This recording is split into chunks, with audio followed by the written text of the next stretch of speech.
નમસ્કાર, star India TV ન્યૂઝમાં આપનું હાર્દિક સ્વાગત છે। આપ જોઈ રહ્યા છો સ્ટાર ઇન્ડિયા ટીવી ન્યૂઝ, સત્યની વાતે સત્યની સાથે। જાલોદ નગરમાં નગરપાલિકાના ચૂંટણીનો બિગુલ ફૂંકાયો। નગરમાં ભાજપ, કોંગ્રેસ, આપ બાપ તેમજ અપક્ષના ઉમેદવારો વચ્ચે જામશે ચૂંટણી જંગ। જાલોદ નગરમાં હાલ પરિસ્થિતિ એવી છે કે ગટરો ખૂબ નાની છે, તેમજ જે તે વિસ્તારમાં હાલ ભૂગર્ભ ગટરો આવેલી છે જે જ્યાં ત્યાં ભરાઈ જાય છે।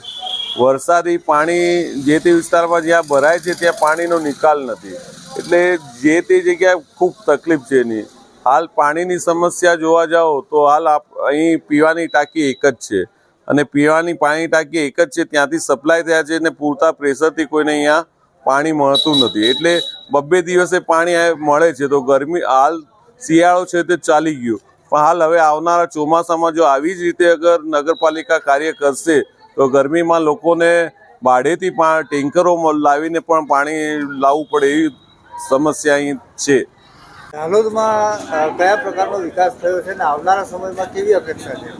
જાલોદમાં રોડ જે વહીવટદારના સમયમાં સારો બનેલો છે અને તળાવ પર બી થોડું કામ ચાલે છે, પરંતુ આ કામ બહુ સારી રીતે થવા જોઈએ।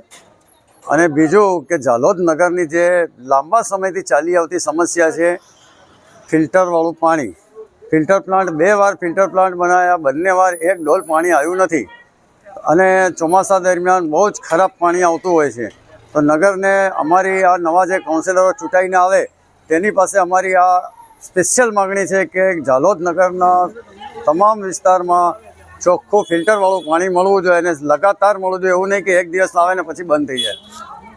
નગરપાલિકામાં છેલ્લા 2 વર્ષથી વહીવટી શાસન ચાલી રહેલ છે। નગરપાલિકા પાસે ચૂંટણી જીતનાર ઉમેદવારો પાસે નિયમિત શુદ્ધ પાણી મળે, નગરની લાઇટ દરેક વિસ્તારમાં ચાલુ રહે, નગરમાં ચોમાસાના પાણી કોઈ વિસ્તારમાં ન ભરાય, નગરની અંદર સફાઈ તેમજ ગલી અને ખાંચાઓમાં રસ્તા અને ગટરનું નવીનીકરણ કરે, ભૂગર્ભ ગટરની નિયમિત સફાઈ થાય, રામસાગર તળાવની ફરતે ઝડપી નવીનીકરણ થાય જેવા મુદ્દાઓ સાથે મતદારો નવીન ઉમેદવારો પાસે આશા રાખી રહેલ છે।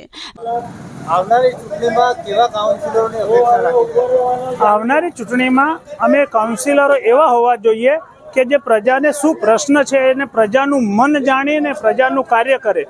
સરકારના ઉપર લેવલથી તમામ ગ્રાન્ટ અને નિભાવખર ચાલવા માટે સરકાર તૈયાર છે, પરંતુ અમે મત આપીને એમને અમારા પ્રતિનિધિ તરીકે, રાજા તરીકે ચૂંટીએ છીએ, પરંતુ એ એમના કોન્ટ્રાક્ટ લેવામાં માટે મજૂર બનીને એમનો વ્યક્તિગત સ્વાર્થ સાધતા હોય તો એવા લોકોને આ અમારી આ ઇન્ટરવ્યૂ રૂપે અમારી ચીમકી છે કે તમે છે ને સાંજમાં સમજી જજો।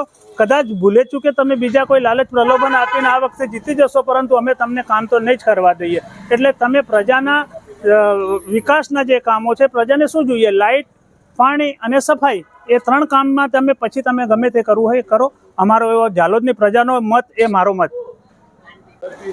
જાલોદ નગરપાલિકાના નવા ચૂંટાઈ આવનાર કાઉન્સિલરો પાસે ગામ લોકો એટલી જ અપેક્ષા રાખે છે કે રસ્તાઓ બરાબર થાય, સફાઈ બરાબર રહે, ગટરોની સફાઈ થાય અને પાણી 24 કલાક લોકોને મળી રહે, ફિલ્ટરવાળું પાણી મળી રહે એવી અપેક્ષા રાખવામાં આવે છે। અને સાથે સાથે તળાવનું પણ જે સાફ સફાઈનું કામ છે એ પણ નિયમિત થાય એવી લોકો અપેક્ષા રાખે છે।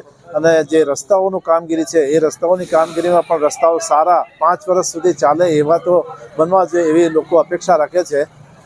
વહીવટદારનું શાસન ચૂંટાયેલા પ્રતિનિધિઓ કરતા શ્રેષ્ઠ હોવાનો મતદારોનો મત।